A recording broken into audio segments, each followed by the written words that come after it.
Il n'y a pas de fatalité non plus. On parlait de la démocratie tout à l'heure. Il n'y a pas de fatalité à ce que la décision publique soit capturée par des groupes de pression, par des groupes d'intérêt.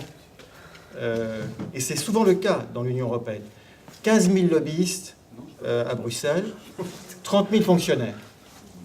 Donc il y a une grande disproportion et il y a tellement parfois de problèmes qu'on a créé un contre-lobbying citoyen dans certaines situations. Par exemple, Finance Watch est un contre-lobbying qui a été imaginé.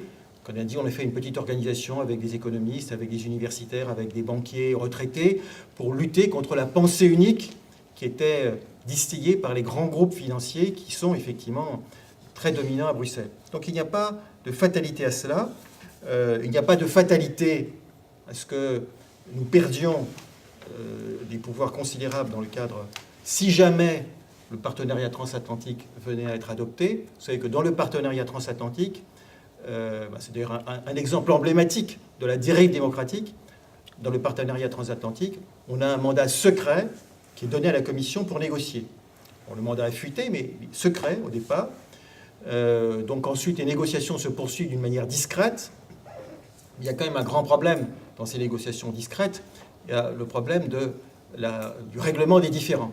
Parce qu'on imagine, et c'est vrai, c'est ce qui se passe déjà en Amérique latine, dans les États qui ont contracté un partenariat comparable avec les États-Unis, l'idée, c'est de permettre aux investisseurs de s'attaquer directement aux États lorsqu'ils subissent un préjudice du fait de l'évolution de la législation des États.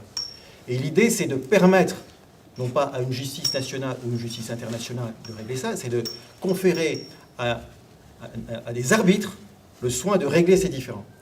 On voit bien ce que ça imagine, par exemple, en Australie, où ça existe déjà. Il y a eu une législation en matière de tabac, anti-tabac, qui était problématique pour un certain nombre de grands distributeurs de tabac. Eh bien, l'Australie est en contentieux devant des arbitres, en contentieux, parce que les producteurs de tabac estiment avoir, du fait du durcissement de la législation anti-tabac, subi un préjudice.